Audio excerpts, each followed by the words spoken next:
Stan, and I run the Paranormal Perspectives podcast. And yeah, just as my second run of this live test session. So we don't tend to do many lives on the channel at the moment, but I'm planning to do a few future episodes where essentially we'll have a live discussion and a live sharing of our paranormal experiences. So I just did a live just now and realised that my, my mic was turned off.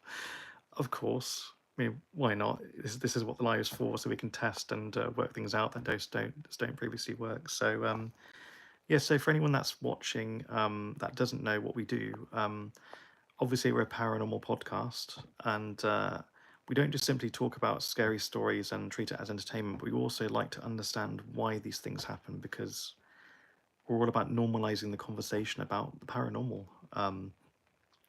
And normalizing it helps to remove the fear of talking about these things. So fear comes from could be societal expectations, it could be from your religious community, your friends and family, and it's just about saying it's okay to talk about these things because people have seen things that they can't quite fully explain, and it does leave them with some form of PTSD or complex PTSD depending on the situation, that it's very hard to heal from when you don't talk about it. So part of this is normalizing that conversation to show other people that these most amazing things happen to the most ordinary people, and they're things that we can't explain, but also the person talking about it might be able to heal a bit, maybe just learn from their experience and maybe feel a bit better, so that thing no longer has ownership over their life, really, and so they can just move on and live happy. So yeah, I myself have lived quite a dramatic life. Many years ago, I experienced an out of body experience, and I'll go into that in a moment. And I also want to I suppose, take this opportunity to thank our subscribers. We're about a year old now, the podcast. We actually started on Midsummer's Day last year, and obviously Midsummer's Day has been recent, and it's been an amazing first year, and we really wouldn't be where we are without all of you being kind enough to take the time out of your day just to listen to our stories and be part of the conversation. And we've had some amazing stories.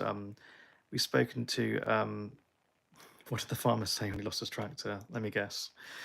Hi guys, thank you for joining. Yeah, over the last year, we've spoken to an actor, we've spoken to a few mediums, spoken to a UFO and paranormal investigator, spoken to a genealogist.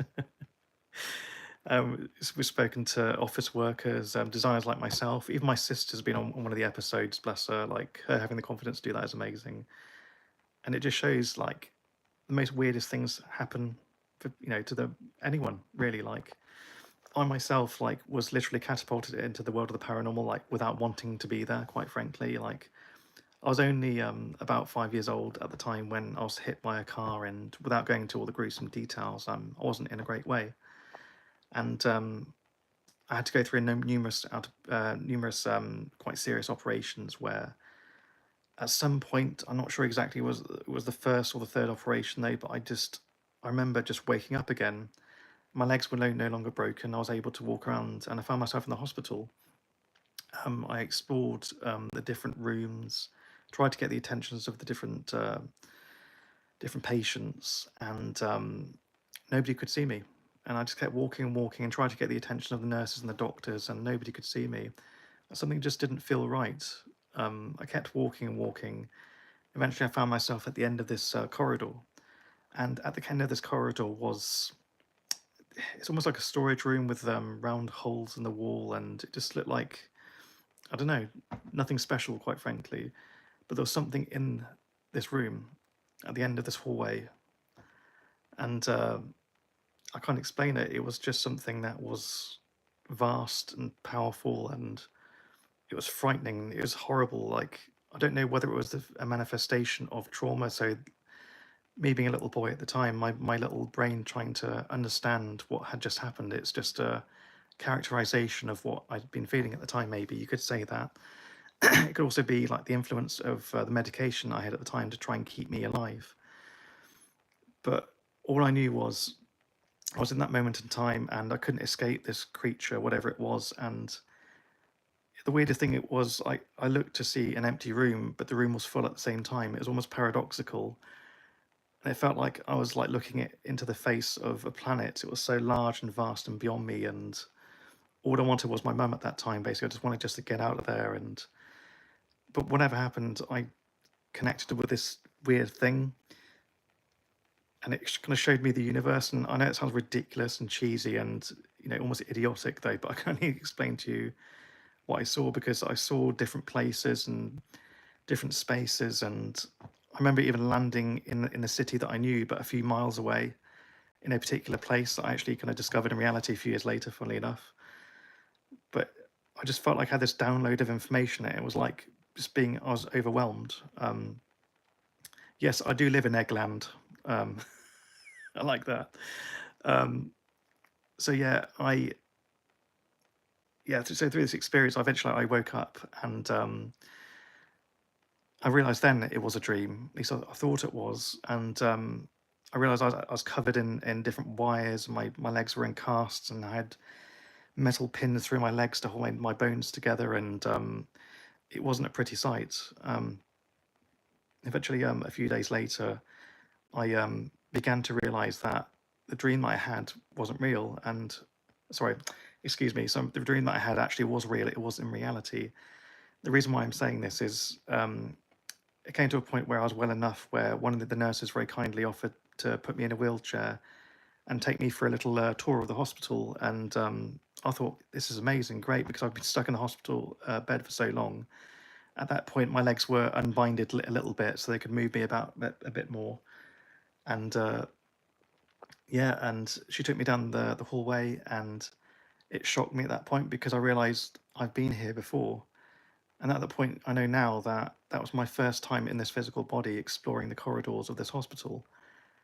And I began to direct her left, right, tell her exactly where to go. And eventually, after seeing the people that I saw in my dream, the different patients and the doctors and the nurses, I came to the place at the end of the hallway where there was this storage room where I encountered this thing, and I began to freak out, realizing that I'd somehow been awake but not in my body. And and ever since then, I just been experiencing weird phenomena, because like that in itself was a trigger. But whatever that thing is that I met in the hospital followed me home. And with that thing following me home, it, it well, yeah, it led to many years of poltergeist activity, and it's not fun. I won't lie to you. Having a poltergeist is it's horrible, absolutely horrible. There'll be nights where I used to wake up reliving the accident and the various different things, which is unsurprising, at that age.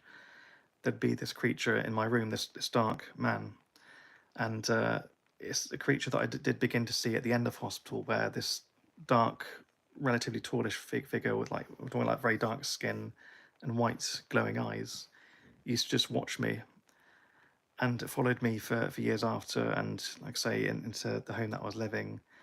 And we began to, me and my sister who were living there at the time began to experience whistling in the house.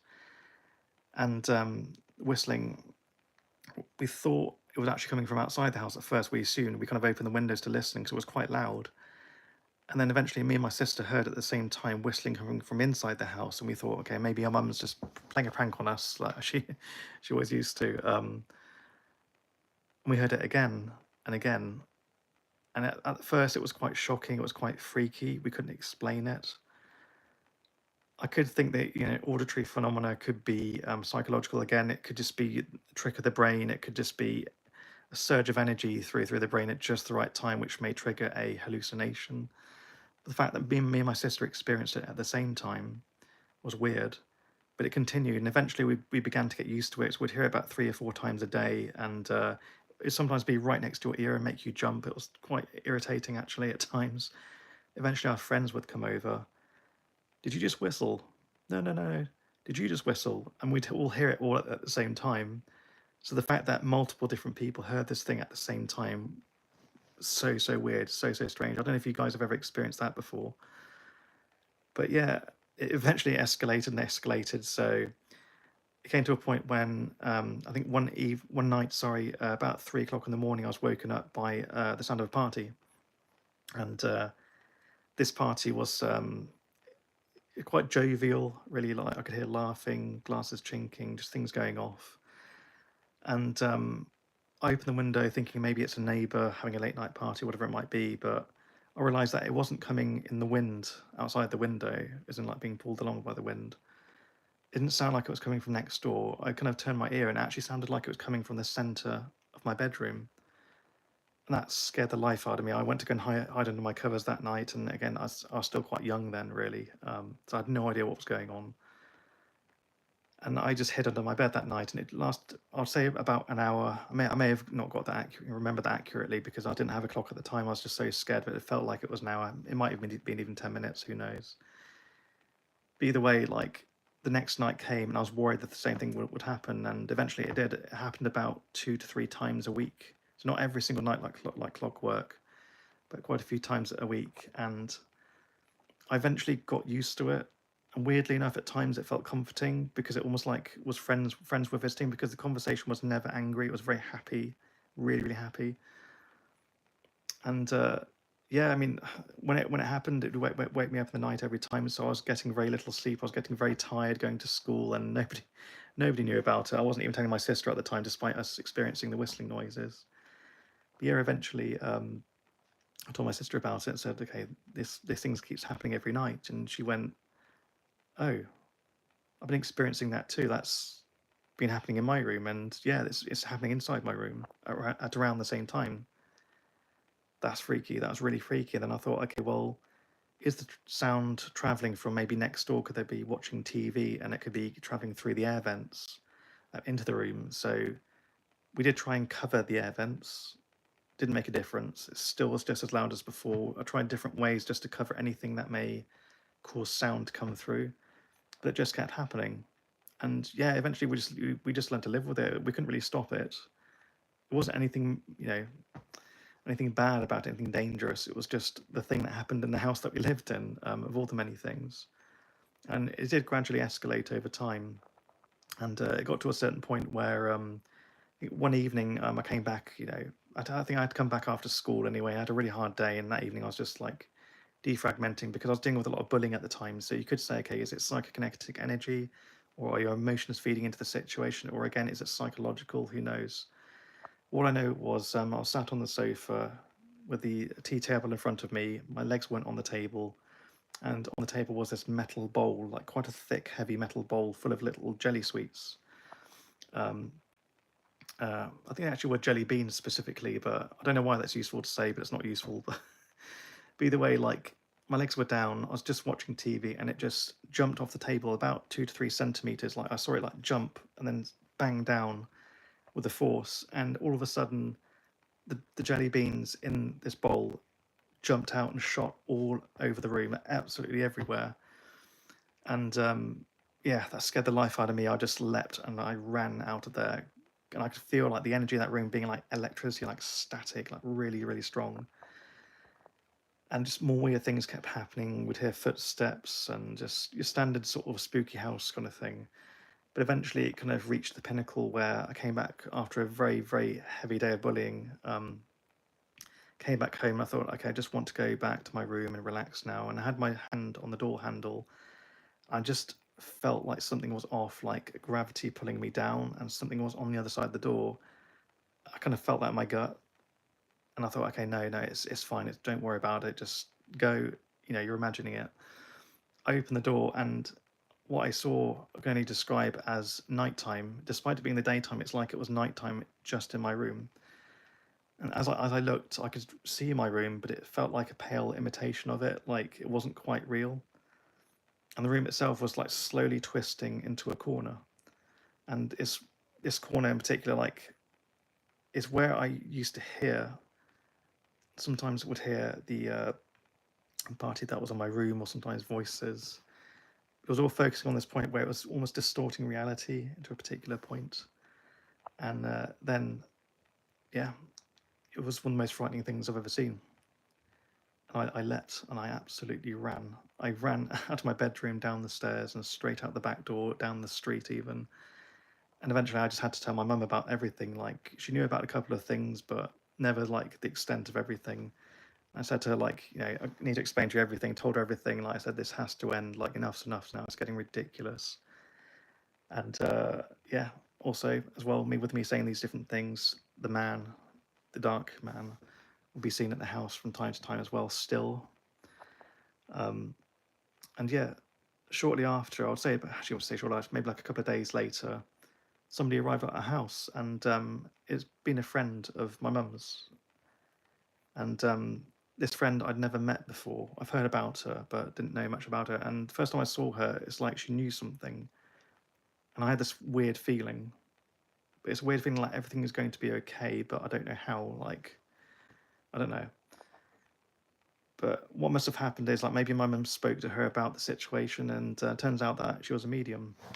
And at the time, I didn't know what a medium was, not even slightly. All I knew was, like, does anybody help me get out of this situation? And yeah, I think about a couple of days after that, she eventually came around to my mum's house to visit, and she came to me and introduced herself. She said, "If it's okay, can I just talk to you about something?" And so obviously she must have been prompted by my mum, but she could feel something clearly. And what transpired was a conversation with a complete stranger to me. He knew the most intimate details of my problems, and much of the problems my mum didn't know about. I'd never even told her about it. I never told even a soul. And I'll probably never mention those things at all on my channel because there are some kind of really personal things.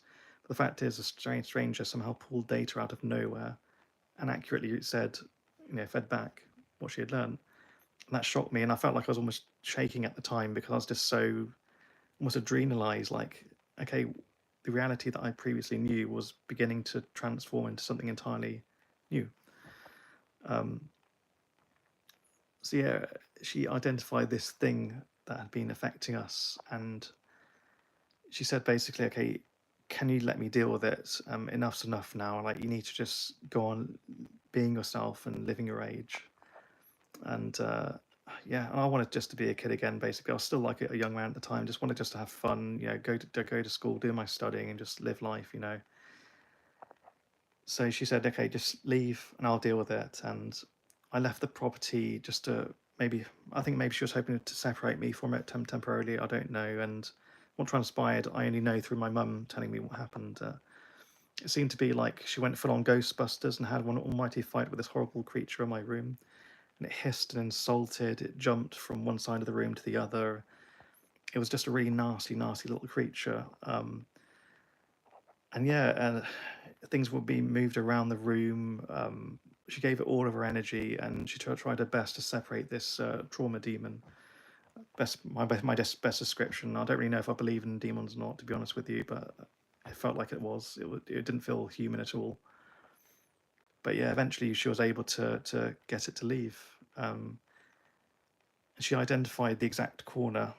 Speaking to me after the event, she identified the exact corner where the energy and all the activity was coming from, and it was the exact corner of the room with the storage cabinet. What's even more amazing, I never described what it looked like. I was the only person that saw it. She described to me, down to a T, exactly what this creature looked like. I don't understand how that's possible. So yeah, that was my first time meeting a medium. And that's the very lady that was on our podcast, I think episode number 3. Sorry, 3. I can't count, can I? 3.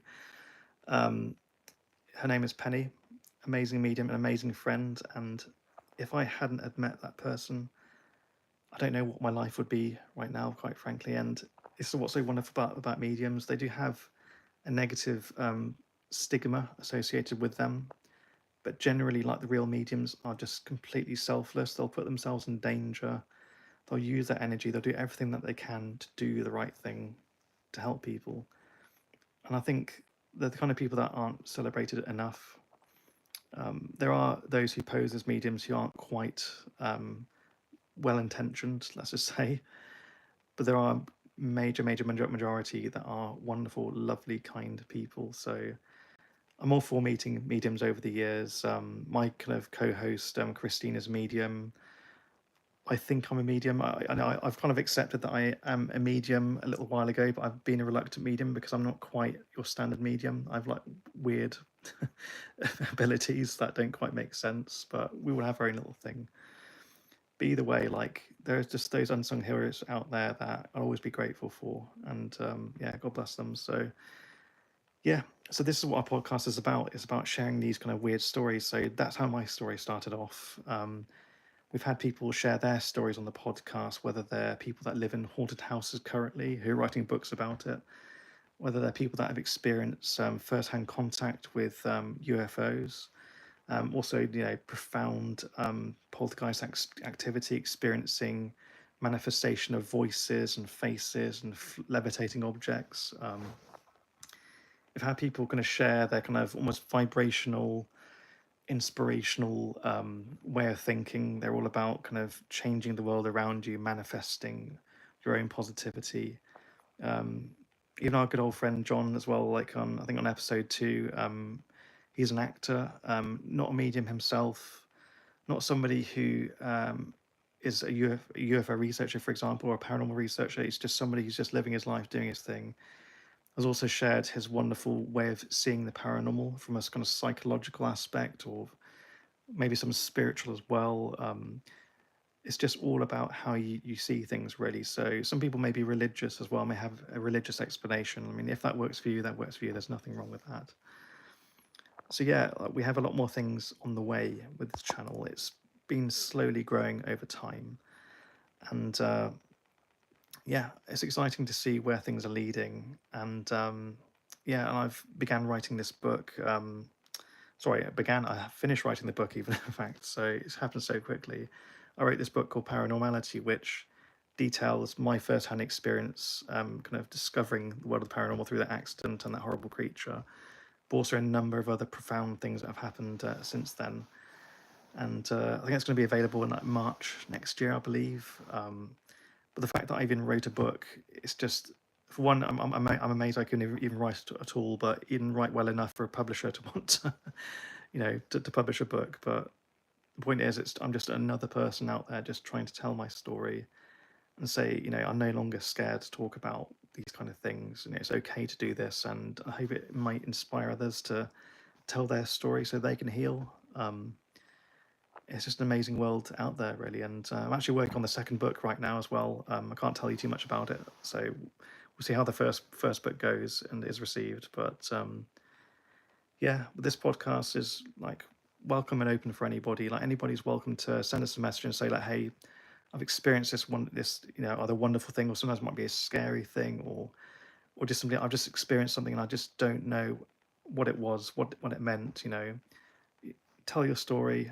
Maybe just letting it out may help you.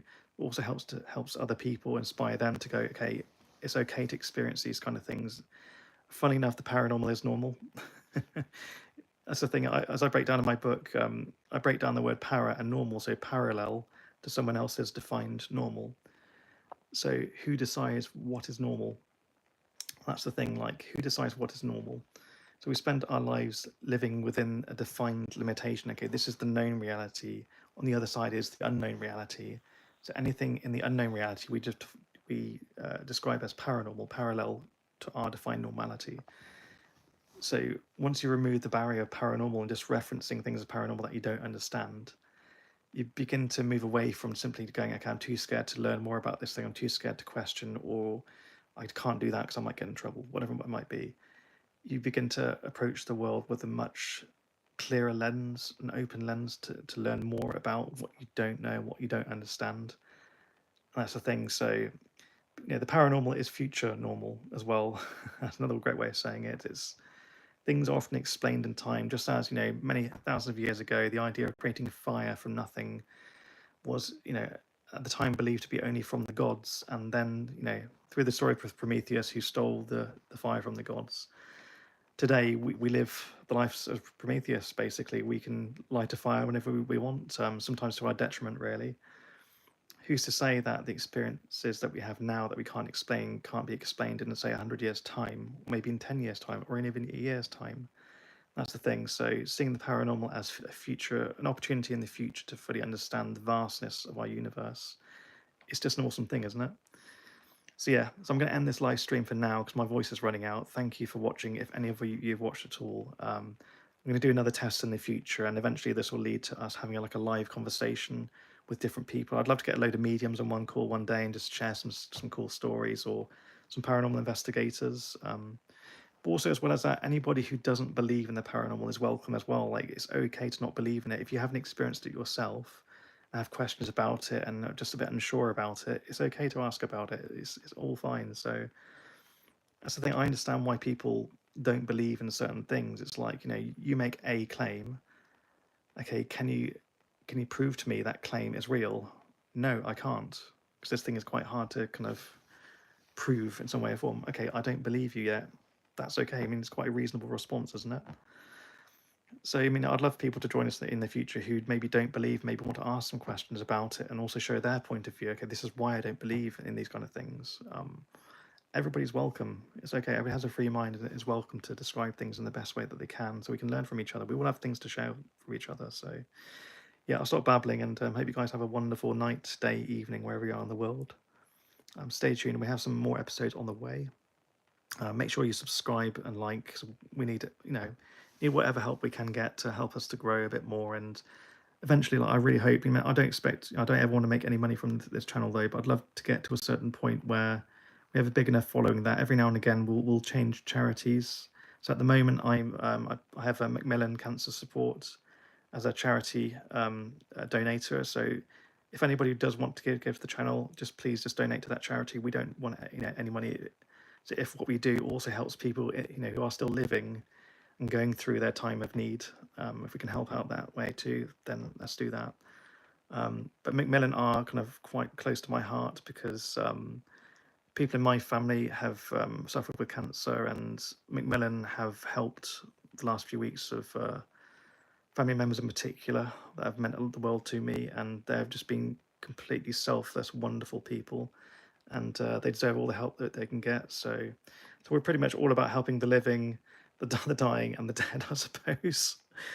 But yeah, with respect anyway. It's like it's all just part of life, really. It's all just part of the circle that we're part of, as is defined in The Lion King, the circle of life. But yeah. Anyway, you guys take care. Have a lovely night. Be kind to each other. Learn from each other, and never be afraid of questioning the unknown, learning more about the world, and removing the misnomer of paranormal. Just know it's future normal. I do believe. Anyway, stand out. You guys take care. Ciao, ciao.